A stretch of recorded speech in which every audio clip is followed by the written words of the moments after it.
A very good morning, a very good afternoon, and a very good evening to all of you, wherever you are tuning in today from. My name is Nishit Kotak. I'm here with the team from Hindu Academy.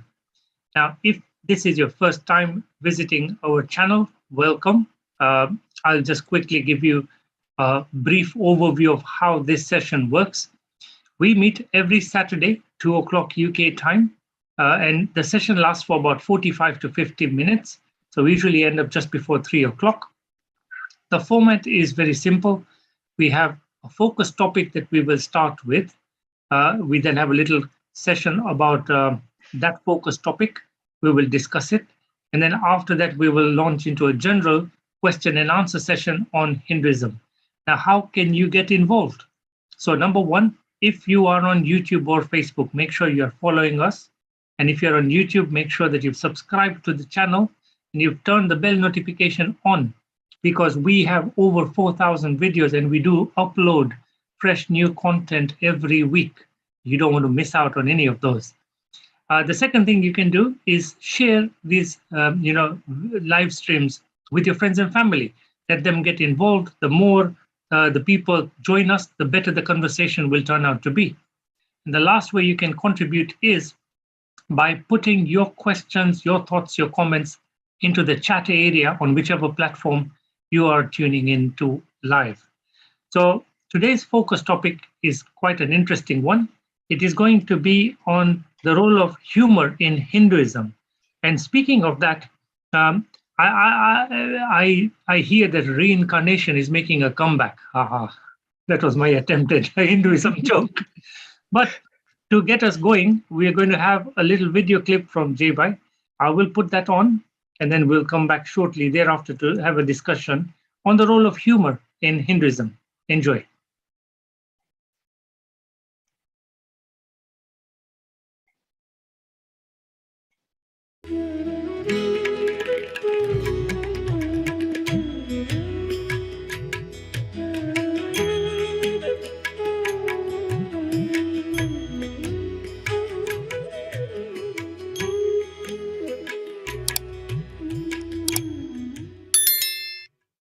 Look, is it important to incorporate humor in the way you express spirituality, or spirituality can be expressed via humor?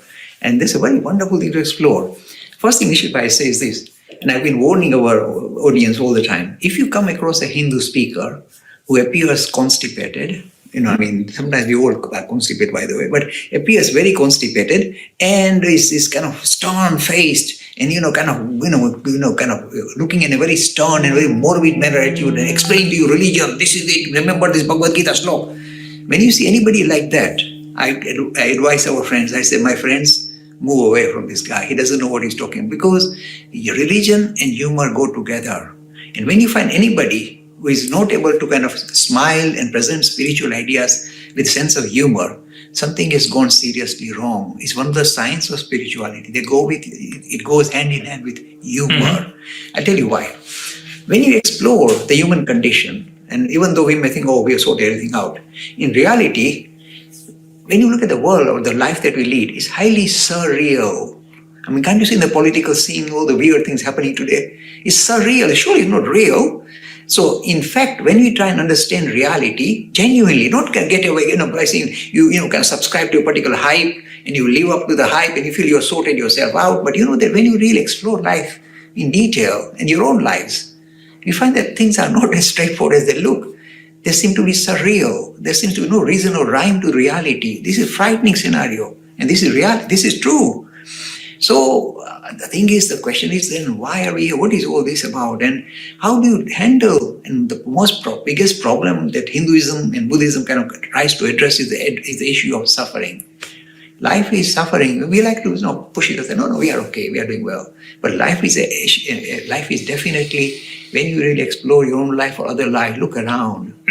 Look at the people with all big houses and big cars, and look at their faces. They're kind of all downbeat.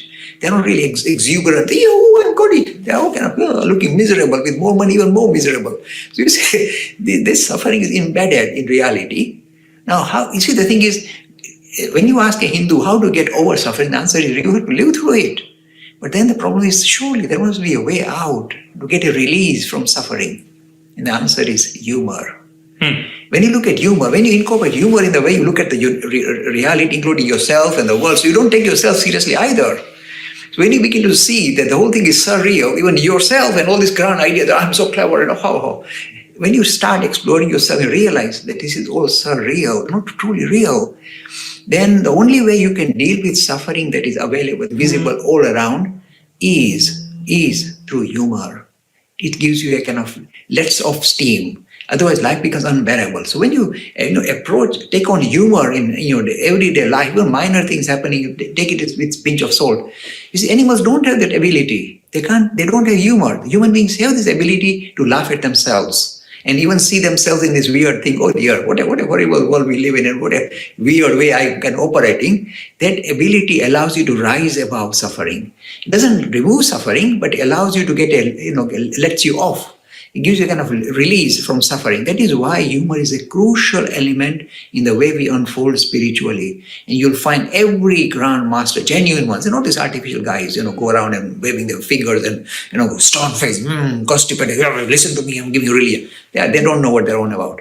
The genuine ones know there really is no real solution to our human condition. We have to rise above suffering, and one of the best ways is to use humor. In fact, if you explore all humor in every culture, every society, first kind of humor you'll see is slapstick humor. So you'll see somebody falling on slipping over a banana skin and we laugh. Why? The human condition we have has this problem. We keep falling down and doing weird stuff. So this is the way you get let off. Some of this is, using humor to let off, understand your human failing, your physical failing through slapstick humor. The other humor you get is in the social and cultural condition. You see weird stuff happening. You see all these lovely plays with humor where social and cultural issues are addressed in the same way. Things get out of control. And it's humor only that allows you to rise above the normal day-to-day grinding, difficult life that we lead. So humor is a crucial element. And I'm warning you, if you find any personality talking about spirituality without sense of humor, that person is not really kind of in a way touched base with what spirituality is all about. Humor is very much part of reality.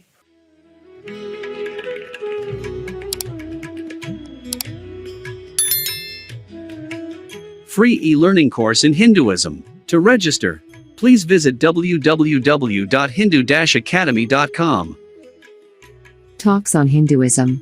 Sponsored by People Care.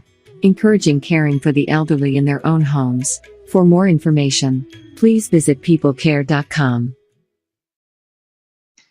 Fabulous. So today's topic, once again, is the role of humor in Hinduism. And I don't think we can get away with it. Hindu culture is full of humor everywhere. And I think one of the biggest things I can think of as a younger person when I was young, I used to hear, so what I'm going to say is that even the Mughal conquerors were not spared of this, because we came up with the story of Akbar and Birbal as a way to overcome these issues. And so humor has been around for a very, very long time. And to help me discuss this further, I've got the team here with us. So welcome Manish Bhai, Seetaben, Vijay Bhai. I'm looking forward to digging deeper into this topic for today. And Manish Bhai, if you could take us forward on this now. Thank you, Nishit Bhai. Yes, welcome viewers. Thanks. It's a fun topic today, humor and spirituality or Hinduism. It's a wonderful topic, and whenever, especially I have attended many of Jai Bhai's lectures, and humor was a big part of it. He captured the audience, and some of the things he said, it made us laugh. And it is so truly said, the way he said, humor and spirituality go hand in hand. Seetaben, do you remember Jai Bhai's class and how humorous and fun it was? Could you share more light to it, please? Yeah, I mean, it's been wonderful. I've been so lucky to have him as my dad, because even before this whole Hindu Academy and Vivekanand classes, he used to make me laugh with all the lovely bedtime stories that he used to do. So it's really, really colourful and so attractive. It makes you feel so sort of drawn to the idea of religion when he uses humour in it, because it makes you think, you know, it's not all about, you know, sitting with a miserable face and meditating. It's all about having fun and interacting with everybody around you. And, you know, the wonderful stories that he used to do, even when we started our Hindu Academy, it wasn't even called Hindu Academy then, it was called the Vivekanand Centre. It was just us little children, and Dad would just tell the most amazing stories, and literally we'd be falling around on the floor laughing. He had this real gift for, you know, telling beautiful stories in the most colourful way. And, you know, all the children would run home excited and tell their mummies and daddies about the funny stories that they heard from Dilip uncle. So it was really, really fun. And it just makes religion and spirituality so much more colourful, more brighter. It makes the world brighter when you have humour. Otherwise, everything becomes incredibly serious because, you know, as Dad was saying, this issue of suffering is there for all of us. It's going to hit us all at some point. And if you have this kind of coping mechanism, it can definitely help you sort of deal with all the sort of difficulties and stresses of life. And even when you look at a lot of these sort of stand-up comedians on TV, they're very, very sort of good at sort of poking fun at the current sort of situations, the way the world is.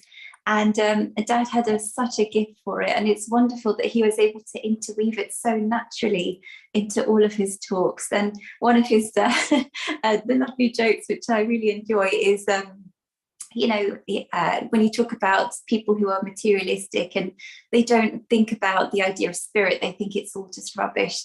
And he says, oh, the only spirit you believe in is the spirit that comes in bottles. Everyone would fall about laughing. So everyone relates to these kinds of beautiful jokes interwoven into all these deep spiritual thoughts. Vijay Bhai? No, I absolutely agree. I think humor is so important in life. I think it's in a way it's also a sign of your spirituality, because if you're not vibrant and alive, I mean, as Jay Bhai said, if you're just stodgy and, you know, with a sad face, no matter how much you try and teach philosophy, religion, or spirituality, it just wouldn't go down well, because the idea of, you know, happiness or humor actually shows you're alive. And one of the signs of spade is to show you aliveness, right? So laughing is such a crucial matter. I mean, I remember that a lot of the classes that Jay Bhai used to run in Hinduism, you can imagine for 1 hour just talking dry, you know, about Hinduism, raw facts. Everybody will just fall off sideways and fall asleep. So the way, the natural talent you have to make it vibrant and alive and say jokes at the same time, it keeps people alive and interested as well. So sometimes also, you know, to explain some things in a narrative form, in a happy, fun, or a joking narrative, can have much more deeper impact on people understanding the concept than just giving dry, raw facts. So absolutely, I think the idea of humor is so critical. I mean, it is essentially part of your the endearing spirit that you have. So yes, absolutely, yeah. Thank you, Vijay Bhai. Continuing on with the topic.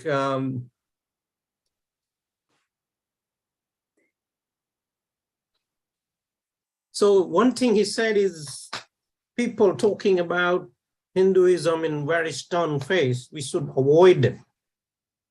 Would you agree with that, and why, if you do? No, absolutely. I think if you're somebody who's a stern and a dry face, I don't think even you're going to last 15-20 minutes. You'll just kind of start dozing away or start getting bored. It just wouldn't fly anyway. I don't think you don't even have to try. You just would like to be there. But I mean, even you can see that some of the most elegant speakers, or really good speakers, you know, in terms of religious sermons or giving, you know, lectures on philosophy, whatever, people who are actually good at giving humor in it always tend to last long when people can attract people for much longer. And that's the beauty about, you know, giving sermons. I think if you do that, you push that from spirituality seriously. It just wouldn't fly. Yes, it won't work like this. So you need speakers with humor, in a way, vibrancy, you know, and every so often say some nice, interesting, good jokes. And that kind of, you know, makes you absorb everything else as well in a much better manner. Sometimes the jokes actually help everything else absorb. You know, I remember that sometimes, at least in the Gujarat, or in Gujarati, or in many other languages, You have these great bards who come around, called Charan Gadvis, who go from place to place and they give all these, hourly kind of shows. And sometimes they give really good messages, but they only get through if they make it in a fun, laughable manner. And people absorb this. Sometimes even the idea of getting moral message through or spiritual message through, if you say in a fun, laughing manner, it has got far more powerful impact in getting at you than say some just raw, dry, stern-faced talk, And the other thing is this, with humor, it doesn't matter how much level of reading you have, how much intelligence you have, how much books, it doesn't really matter. Everybody enjoys it, right? Everybody gets a good kind of message through it. So I think it's very, very critical that whoever someone gives talks, say it in such a way that it makes it fun, lively, and laughing, and with a lot of laughter as well. Sita? Yeah, no, it's so true. And I think laughter is one of those things which, it helps the spirit sort of bubble through, basically. Your eyes sparkle, when you hear a good joke and it makes you laugh, and sometimes it even makes you cry because it's so funny. It's a way of, really your spirit bubbling through. Otherwise, you're just kind of, miserable, and everything is very dull and depressing. So this really lifts your spirits, literally, because you can actually see the spirit sort of percolating through. And it just reminds me, recently my daughter Uma was watching one of Dad's videos doing the story of Ganesh and Karthikeya going around, Shiva and Parvati, the race around the universe. And the way that Dad says it with, his little mousey, he walks around with his little mousey, and then he can't sit on the mousey, otherwise mousey will turn into a pancake. And I was falling about laughing. So sometimes it's just even the little quirks, the little things you say, which can really light you up and make you feel so interested in the subject. And now Uma loves listening to Dad's story about Ganesh and little mousey and making sure it doesn't turn into a pancake. But yeah, it's just wonderful. It's such an essential part of life. I think it's something that can be very underestimated, the value of humor. Sometimes, when you've had a very stressful day, it's so nice to just turn on the TV and watch some stand-up comedy. It just really relaxes you and releases all that stress that is sort of built up throughout the day. Wonderful. Sita Ben, you touched on a very important topic there. As Jaibai said, humor is a way of release from suffering. And our day-to-day life can be really mundane. And if that release doesn't come, it can get bottled, and it can lead to anxiety issues and psychological problems. So how important is humor, as incorporating humor in day-to-day life and getting this release from the day-to-day grind in a way? Sita Ben? Yeah, I think it's incredibly important. I think one of the good things about humor is it sort of, presents to us all the sort of vulnerabilities and quirks of human life. And when you can sit together and laugh about it, you kind of acknowledge it and you think, look, this person's also had the same experience as me. And it makes you feel more connected with those around you, like silly little even, sometimes you see these reels on, social media, and people do these funny sort of jokes on social media. It makes you feel connected, that everyone has gone through the same experience. And at that time, it seems something annoying or something stressful. But then when you can make a joke out of it and laugh about it afterwards, it's really, really funny. It just reminds me of one of the things that I saw recently on social media. When you're a child and you're in the supermarket and, you're with your mum, and your mum suddenly says, I need to quickly go and get something else from the supermarket. And then you as a child, as a 5-year-old child, are left standing in the queue. And then the person who's doing the till goes really, really fast. And you're like panicking that, my mum isn't here yet. I can't pay for this. There's just silly little things like that, which make you feel, that sort of commonality, the commonality of that human experience. It makes you feel connected and it makes you feel uplifted. So I think it's incredibly important to recognize our vulnerabilities, our same kind of emotions that we go through various aspects of human experience, and you just feel greater connection with everybody. Vijay Pai? I absolutely agree. I think our life is so mundane, and sometimes so much pressure, work pressure, all kinds of challenges in life. So the fact that you can actually wind down and have some humor in life, or at least as Sita said, watch programs. I know some of the programs on TV, especially in the UK, we have, I think, Mr. Bean, Benny Hill, all these programs kind of make you laugh a lot. And it's really good. I mean, it's not only that laughter in the sense of, we say, Sita mentioned spirituality bubbling up, actually also good for health. They say instead of, I think cortisol release dopamines and endorphins, which are really good for health anyway. So it's actually got generally natural physical benefits. Forget, other buildings. So all in all, overall, it's a very good thing to have laughter, yes. And we have so many ways, as Sita mentioned, you can have this laughter, have some funny clips coming. I think TikTok clips are very popular nowadays. It may sound, it's just a small clip, but that little small chance it gives you release and gives you a chance to laugh or smile at something actually creates positivity in your life, both mentally and physically and spiritually. So you win either in all three dimensions in terms of laughter. Yeah. So, yeah. Yes, we've got a nice comment from Aima Ria Martian. She's saying, as a trauma psychologist, I can attest that humor is one of the kindest and most connecting interventions when dealing with vulnerabilities of pain, suffering, and isolation. It encourages comfort and ease. Nothing has to be serious 100% of the time. It is merciful to permit or prioritize laughter. Wonderful. Thank you for that comment. That's wonderful from a trauma psychologist. So moving on,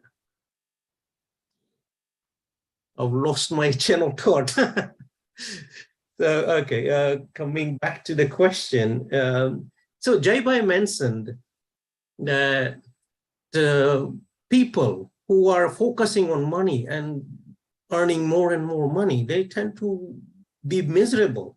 And it seems like more money you earn, the more miserable you get. How can we, because we all tend to want to make more money and be financially comfortable, let's say. How can we, incorporate the humor so that we don't get that miserable and we continue to imbibe the spirituality in our life? Sitaben. I think, when you're so driven by sort of materialistic agendas, you become very sort of narrow-minded and you lose general sort of perspective on life. So, you start becoming you take everything very, very seriously. When it comes to earning so much money and you're doing everything you can to get so much money, you kind of lose the fun out of life. It drains the fun out of life. And actually what you find, well, what we've been talking about for so many of these sessions is that when you do get to that goal of, I've become a millionaire or whatever it is, when you get there, you're like, you have a temporary fizz and it just disappears and you're back to square one and your same level of happiness is like drops back down. And I keep referring to it because Dad loved this study from Harvard University about the study of happiness. And he found that whenever people got happiness out of the material world, they just got a temporary fizz, like straw burning from fire, and it's a temporary fizz and it disappears. So when you look at it have a greater perspective and not just focus your attention so much on material goals, and you look at everything and you see everything in a different light, not just chasing after material goals, you see the connection, you feel the spirit inside everybody, that you're around, your family, your friends, the community. And you can actually enjoy their company rather than being sort of, so stressed about achieving this goal. And it really, the more sort of human connections, the more human relationships you have, the happier you are. And that's what this Harvard study, it's not just some airy-fairy thing, it's a proper academic study by Harvard, that those who have developed good social relationships are the happiest. It doesn't matter how much wealth they have, how much money they have in their bank account. It's their connections that they have with the rest of humanity. And laughter is one of those things which really does connect us to the rest of humanity. I know, for example, when I talk about some of the silly things that Uma does with my friends, like we feel so connected and so close, and that's it makes life fun when you can sort of laugh about sort of silly situations and circumstances. So laughter is one of those things that connects us to humanity, and that's really what life is all about, not about chasing after loads of money and big houses and properties and all of that. Vijay? No, absolutely agree, Sita. I think the key thing is if the more you possess, the more things you have to worry about of getting lost, because if you're living a life of possessions, where you want to possess, I want this beautiful car, then you're worried about somebody scratching it. Or if you have this very beautiful, expensive laptop, then you're worried somebody might steal it. So the more things you possess, the more worries you have. And it's more difficult to get you out of this state, give you humor, because even if you laugh, so yeah, but I'm worried, what if I get this? And actually, people who have a lot of money in the stock market, they're always looking at the shares. If you notice, every day, what's surprised? How much have I lost? Have I lost more money? Have I gained? And that just takes you in a totally different path. And I don't think you can ever be kind of happy with that. And quite often, I feel that the more this is again, I've noticed myself that the more you attract to possessions, the more you lose connection with nature and your friends, Sita mentioned. I mean, the last time I went to the park, I mean, I remember when I was young, I could name so many trees, but now I'm forgetting. I know there's so many acorn trees, all this. So I'm not, that connection is losing because the possessions kind of keep on holding you. It's the other way around, more like you feel that actually the possession actually control you, then you control the possession. It's like that, It's kind of trapped in your mind. And how do you get out that? It's kind of get to that baggage, and of course, laughter, interactions, going out and enjoying nature, enjoying the natural world can give you much more better positivity in life. So yeah, absolutely crucial that we try and put our priorities and goals straight, and which actually give us better health in life, more spiritual life, and more mental kind of happiness. And that's the key thing to decide, I guess. That's wonderful to hear. Viewers, thank you for your questions. We will get around to them very soon, I think, but we'll want to finish this topic of one last question. Can we make fun of our gods and goddesses? Because I think during Durga Puja, some of these Bengalis, they make fun of the goddess. Oh, look how you look and all that. Can we make fun of, and in a humorous way, of our mother goddess, let's say? Vijay bhai? You can. I mean, of course. It doesn't have to be, if you're not rude or something. If fun, in a fun way, you can make fun of it. I mean, like I think Jay Bhai was saying that once somebody went to the temple, a little child in the temple, and started laughing. And so the god, the child was making, look at this weird, strange god. It looks so funny and silly. And then, God started laughing, right? Yeah. And he said, look at this idiot, right? He's just making fun of me.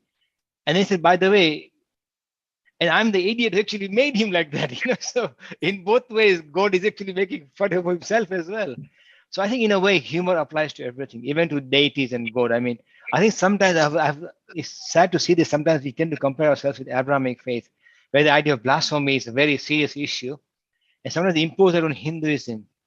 So you can't do that because we can't do that, we can't do that. It doesn't work like that, right? So in a way, it's good to even in essence make fun of God. Or you can go to, oh, Vishnu, look, you're so big, but but you do these things. Even the stories are funny of God. Forget myself. The stories of Puranic stories. Even there is gods making fun of each other, right? And calling each other out for their lack of power and whatever. So it's not only us, even among the gods, there's a lot of this idea of making fun of each other. So it's not new. But in a way, that's good because it makes you more closer to God, I think, yes. If you can make fun sometimes in a nice manner, it makes you closer, not far actually, Rather than having some serious master God, oh, you're the supreme master, I'm your slave and I can't do anything. Then that kind of love and friendship goes away. There's no point. So it's better to have this friendship with God in that sense. Sita?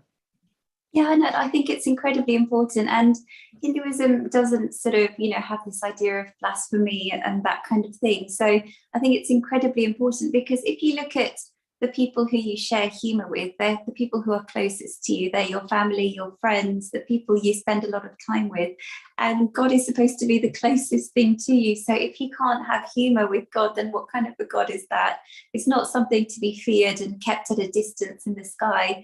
That God is around us as our family and our friends and everyone. So this is why it's so incredibly important to have that beautiful, close relationship because you share that laughter with people you are closest to.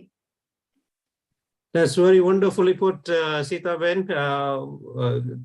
We have the loving relationship with God, not fearful relationship with God. So yes, of course, we can laugh and joke with our chosen deity, and that will make our, I think, spiritual journey fun as well. So with that, I will conclude the topic, and we'll start with the questions for the day.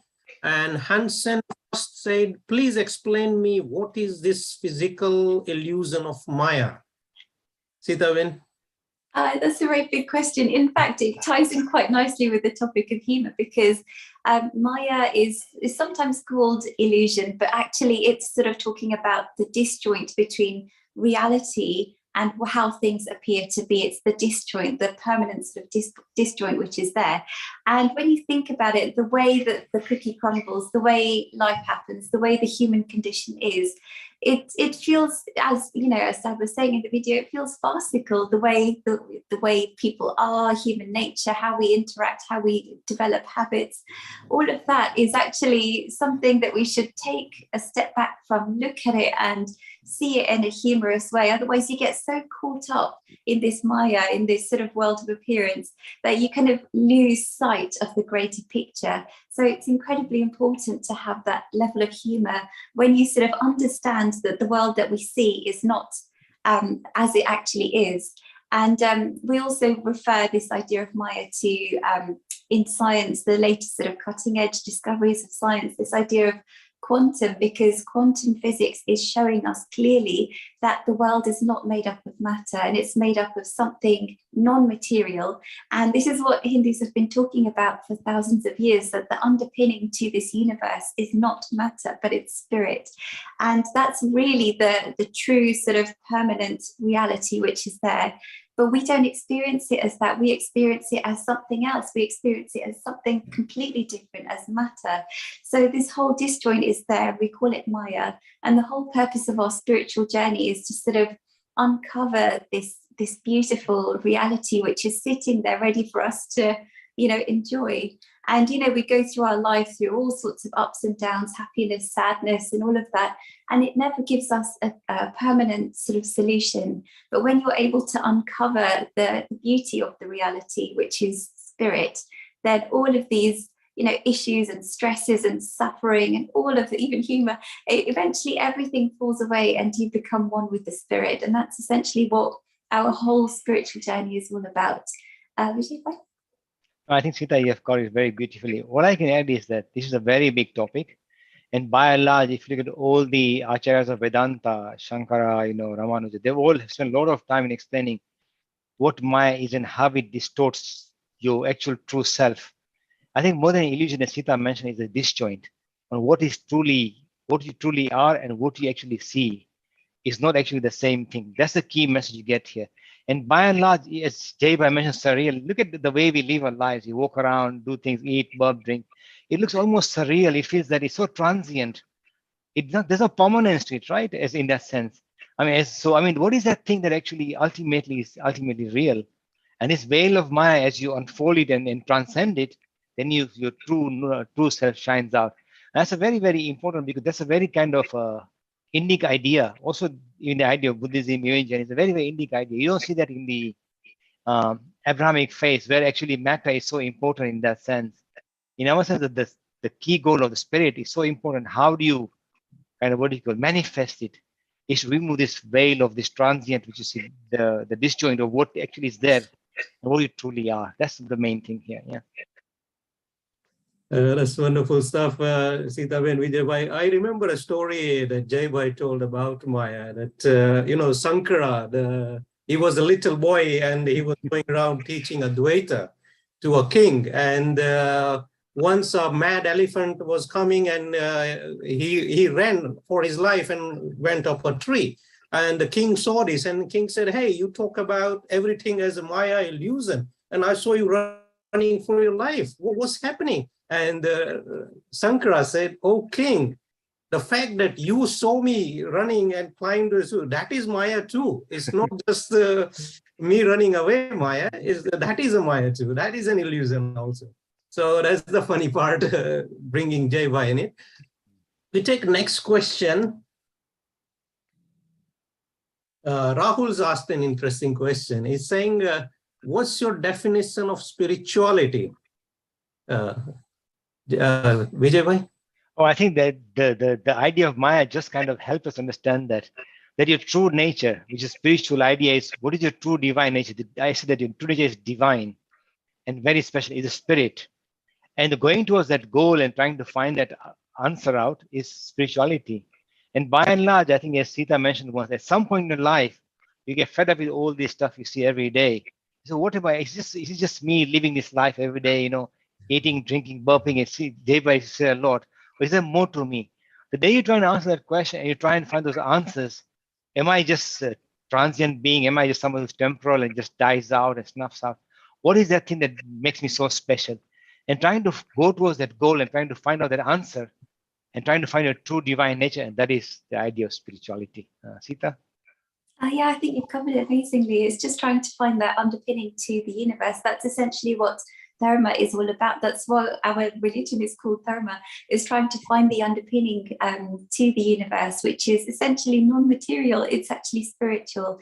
And it's not something airy-fairy, made up, dreamlike. It's actually proven through the latest findings of quantum mechanics. And it's just beautiful that you can find this synergy through exploration of the external world and also through introspection. We've come to the same conclusion. And I think that's absolutely mind-blowing. And it's not really been understood by the greater world, this sort of synergy between science and spirituality, because they are both doing the same thing in very different ways. They're both trying to make sense of the universe and trying to find the unity behind all the apparent diversity. Wonderful stuff. Tushar Patel says, on a humorous note, then can we please have Manish Bhai wearing a fancy dress? Yes, why not? We'll try that at some point. Yes, I think we should all have fancy dress day and should have some more fun there. That's wonderful. Yes, it's a good suggestion. We'll take note of that. And we might actually do it, hopefully soon. We'll take a next question. Truth is Bitter is asking, I am a student. How can I connect myself with spirituality? Itabin? Yes, so there's many ways to connect with spirituality. And because it's an incredibly personal journey, you have to find what sort of thrills you and excites you in whatever you do. It may be worshipping a god, it may be doing prayers, it may be doing meditation, but it can also be things which you don't traditionally associate with spirituality, which we've discussed many times on this program. If you love music, if you love art, if you love science, if that really thrills you and excites you, it's a beautiful endeavor to, focus all your energies on. And it's about reaching that point where you sort of forget your limitations. It's all about forgetting that I'm this little body and I'm living this little life. It's about finding that deeper connectivity at a spiritual level, which really thrills and excites you, because that's really touching base with your true spiritual nature. And that's really what it's all about. And when you come out from that experience of, having listened to a beautiful piece of music or, listen or read a beautiful book, and you come out of it, you feel completely thrilled. You don't feel drained. You feel thrilled. You feel uplifted. It's that feeling that we're all sort of, striving for. And the whole purpose of our spiritual journey is to get more and more experiences like that, which make us feel connected to the deeper reality and not feel disconnected by thinking this is me living in my little house and my little body and this and that. Feeling that deeper connectivity is really what spirituality is all about. Vijay Bhai? No, I absolutely agree, Sita. I think having deeper connection with anything that endeavors and makes you more spiritual, like as Sita mentioned, music, sport. I'll give you my example. I love nature. A lot of the books I have are based on nature. I love books on evolution, and I love books on Richard Dawkins, funny enough, because of the way it connects with nature. Also, if you look at some of the science books or science books with Brian Cox or Stephen Hawking, the way it opens your mind up in a different angle, things you never thought possible, and gives you this thrill. Oh wow, look at how the universe is. There's much more to me than just a lump of matter. There's a big connectivity I have with this universe. Now, all these kind of activities kind of drives you towards spirituality. And the key thing is to have positivity as well. Be positive and get thrilled by all these kind of activities that make you more spiritual, make you feel better, and make you get some more humor as well. All these are very critical exercises. And all of these drive to spirituality. Don't for one moment think that only if I read a spiritual book or carry a big heavy book in some Sanskrit or something, that will make me feel. No, that will not work like that. There's far more to spiritual than just reading a book or a scripture or following someone blindly. It doesn't work like that. It's far more broad than that. Yeah.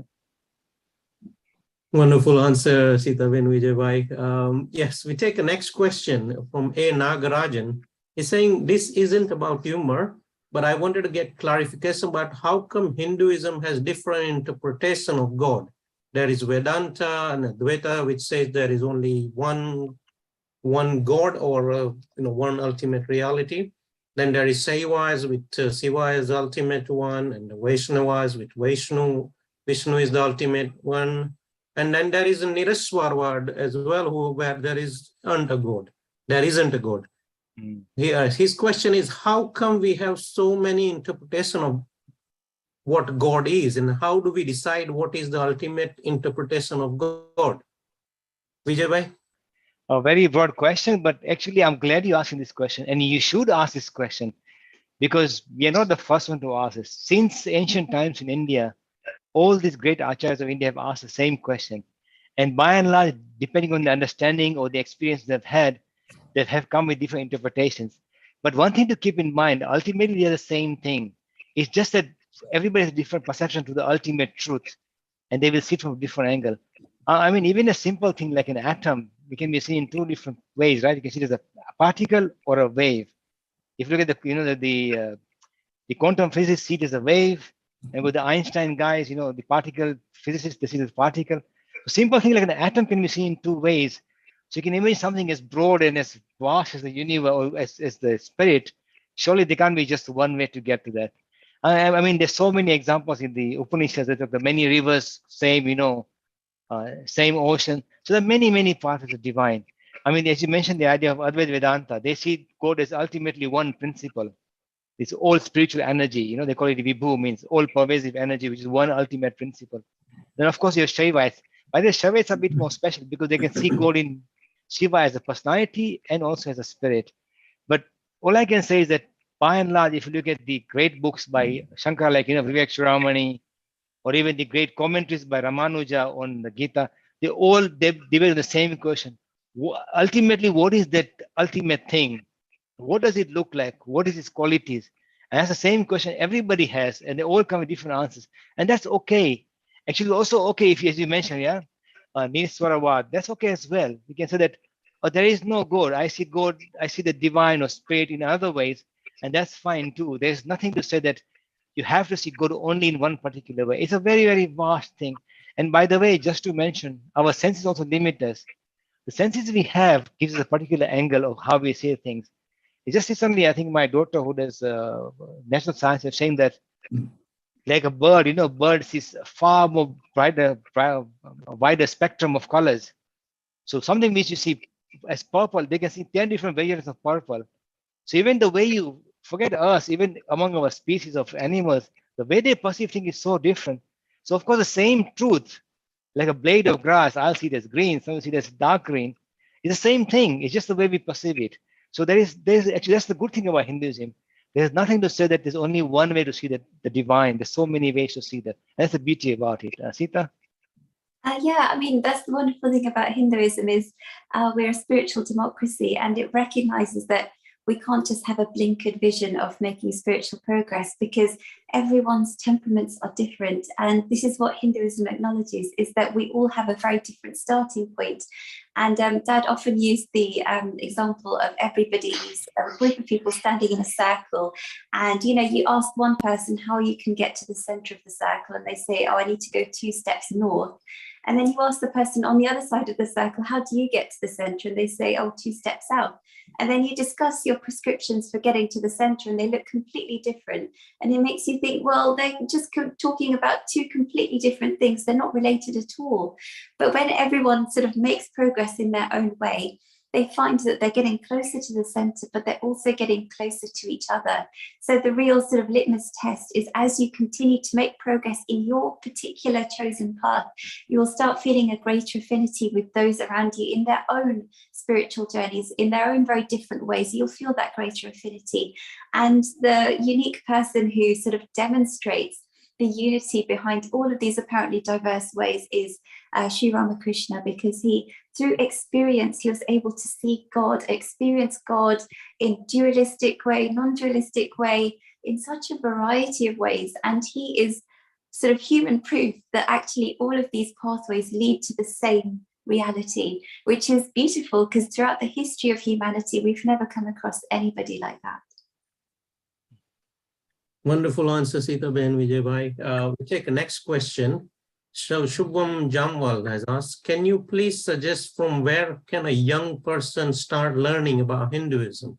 Bhagavad Gita, Mahabharata, what would you suggest? Sita Ben?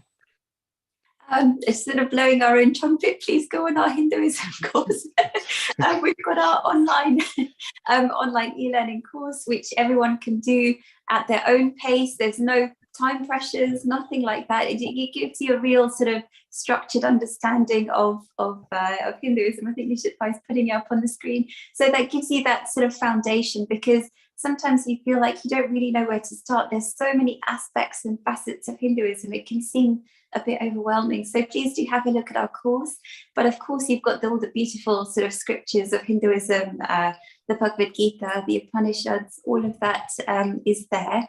And also the complete works of Swami Vivekananda. If you really want to delve into the philosophy, that's also there as well. Vijay? Yeah, I think Sita, you have got it pretty nicely. Of course, it depends on your age, of course. If you're very young, then of course, stories of the Panchtantra or stories of, Puranic stories, they might be a good start. If you're very young, then of course, the course you have is really, really good. So it depends on the level of understanding of Hinduism. There's many places you can start. But by and large, I think that the course we have, which Jai Bhai has developed, is really good. So try and have a go at that course as well. That's all I can add to it. Yeah. Wonderful. Thank you, Nishit Bhai, Sita Ben. We take a bit of a serious question here. HM Deepak is asking, what happens to someone who has committed suicide? Vijay Bhai? Okay, the idea is this, that if you commit suicide, the idea that you still not freed yourself. There's some reason, there's some what do you call, qualities or characters you've still stuck with you, some anger or sadness, whatever, and that's going to stay with you on the next kind of next reincarnation. I know there's some people who say that if you come suicide, you stay as a ghost for a long, long time because you're lost. You've no idea where you are. You don't know if you're going to get reincarnated again. But by and large, it's a sad situation, of course, when you commit suicide. But by and large, you still have not transcended yourself from attachment to the material world. If somehow still attached, so whether it's sadness, whatever, you still have to transcend and reincarnate. Basically, that's all I can add to that particular point, Sita. Yeah, because we believe in the idea of reincarnation and law of karma, we would really strongly advise against the idea of suicide, because we believe in reincarnation. That's not the end of the road when you die. You're going to come back, and all you're doing by committing suicide is just kicking the can further down the road, because you're going to still have to go through all of the sort of, whatever you're going to have to go through in the next life. So it doesn't end your sort of predicament. It just kicks it down the road, and maybe it'll be harder to deal with, who knows? So what Hinduism and the reincarnation and law of karma says is that you are in this situation. It may be incredibly difficult, but it says, feel strong about yourself, feel empowered, and roll up your sleeves and come back fighting. That's Dad's words. Do what you can to sort of come out of that situation, and you'll actually feel stronger as a result, rather than resorting to something so negative as suicide, because it's not really going to help you in the long run. Wonderful answer, Sita Ben. And with that, we're coming closer to finishing. We'll take one last question. Priya Sharma has asked, can you take on my question? Why Hindu is converted so much in this world into other religion? Sita Ben? I think, unfortunately, a lot of people, a lot of Hindus, they don't have that structured understanding of Hinduism. And when people sort of wave it in their faces about, you have to go to hell if you don't follow our path, or, they use, all sorts of different sort of tactics to try and draw people away from Hinduism. I think it's really important to make sure you have that strong understanding from within yourself. So rather than feeling on a back foot, you actually come back fighting and say, actually, no, this is the case. This is what we're all about. And you feel stronger about your tradition and your background as a result. So I think we tend to underestimate the power of having that understanding of spirituality and religion from the Hindu perspective, because Hinduism never says anything that, this religion is wrong and that religion is wrong. We say that all these religions are beautiful, different pathways of making spiritual progress. Don't push me back to my starting point and make me start again, because this idea of conversion is wrong according to Hinduism. Let people flow in the way they want to. So it's so important to have that strong understanding of your own religion and spirituality. Vijay? I think, yes, there's a couple of issues in this particular point. I think one, as Sita mentioned, is by and large, I think Hindus have to understand their own religion first. And that is happening slowly again. I think for so many years in India, because of conquest and various other regions, there have been deliberate attempt to suppress the idea of Hinduism. There are quite a few Hindu I've seen also ashamed of their own religion. They feel shy to talk about their own faith. But I think that is now slowly changing. So as Sita mentioned, that by and large have a strong understanding of your own culture and tradition and your own religion. Then I think you've got a strong kind of armor to protect you when people come and convert you. But also the other thing is this, that there are Abrahamic faiths, out there, some of the variations. They believe that there'll be no day of judgment coming of Christ unless they really convert the entire world to their own faith.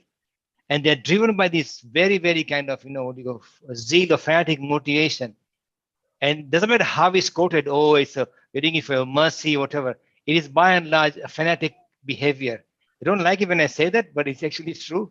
And they will do that. And don't ever feel that actually that, the world is changing. This is not actually, by and large, you're surprised in Europe, by and large, most people have left the native, Abrahamic faith following. You'll be surprised. I've been to many interfaith dialogues, and you may think Hindus are worried about losing people into Hinduism, but whenever I talk to all the three faiths, it doesn't matter that they actually even more worried. Yeah, there was last time I met one of the imams in interfaith. He was saying that their last third generation who are getting more educated, they hardly come to the mosque, they only come during Eid. And they are worried as well. And actually, they got bigger problem because they genuinely believe the day of judgment is going to come. They need to convert the entire world, and they're living their own faith. So don't feel that actually it doesn't look as bad. Of course, you have to work hard to propagate the ideas of Hinduism and make Hindus aware of the great reservoir of knowledge they have, the great gems they have. We have to do that as well. But by and large, don't feel disheartened because the world is always changing. And by and large, open ideas of spirituality, which give people the freedom to pursue their own, they will ultimately win. Doesn't matter how we look at it, no matter how it looks now. Ultimately, people are always going to look for what's best for them and not follow somebody blindly. So that's going to be the end goal anyway. That's what I think. So yeah, Manish, bye. Nishit, bye. Super. So we are almost at the top of the hour now, and it's time to wrap up. So thank you everybody for your wonderful contributions today. And if we haven't got around to answering your questions, my apologies. Today the time has flown past. And what a wonderful topic we discussed, the role of humor and Hinduism. Now, before we wrap up for the day, I have one last question. This was from one of the viewers, and he's asking, would you be able to share the meaning of the word Vivekanand? So Vivek means that idea of seeing ultimately what is ultimately real, discrimination, the power of discrimination. The thing is that actually, if you can really, through your power of discrimination, find the ultimate truth, which is the spirit, the bliss you will feel is absolutely stunning. So Vivek Anand, that power of discrimination of finding out what's ultimately true, will give you the ultimate bliss that you need. That's how I see the Vivekanand. Sita.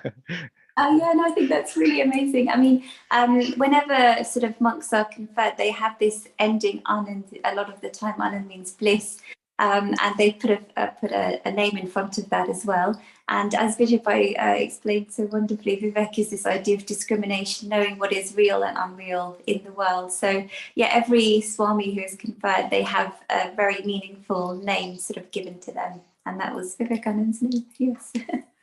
Brilliant. So we've had a really wonderful session today, and we had a lot of new people who joined us on the call today as well. So I just want to say a quick shout out to all the people who joined us for the very first time or just recently been starting to join us. This is the resource I was mentioning. Our YouTube channel is Hindu Academy.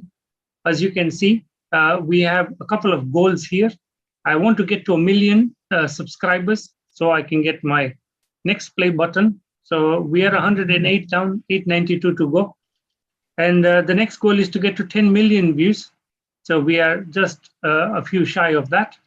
And we are working our way there with help of all of you. But for you, we've got 4,000 videos, and many of them are arranged in playlists like this. And I would encourage you to just visit our channel if you haven't done so already. The next resource we have is our Facebook page, which is facebook.com/Hindu Academy. So if you haven't followed us there, please do join in the conversation there. We've got plenty of videos going on there as well, regularly being updated. Finally, for those of you who love Twitter, we are also on Twitter, where we are trying to grow our Twitter followers to get to the next goal of 50,000 here. We are already at 40,000 thanks to the team that really works on growing this channel as well. The next resource I have for you is our Basics of Hinduism e-learning course. This is a free course we launched in May, I think it was about 2 years back. We have 8,000 plus students. I would like to see it reach 10,000. That's my next goal. It's a really enjoyable course, easy to understand, bite-sized chunks. And for anybody who's new to Hinduism, I would encourage you to take this up. And finally, we have our website, hindu-academy.com, where you can find the Hinduism ebooks that you can also download for free from our website.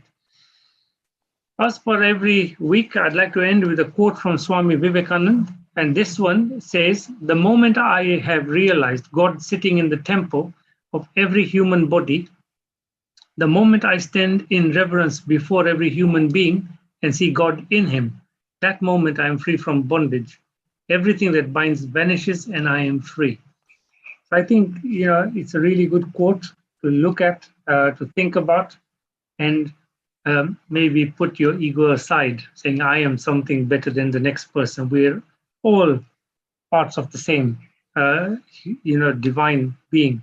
So with that, I'd like to just say quickly a huge thank you to Manish Bhai, Sita Ben, and Vijay Bhai for hosting such a wonderful session today. And we look forward to doing the same thing next week on Saturday, 2 o'clock as usual. See you, everybody. Have a safe week ahead. Bye-bye.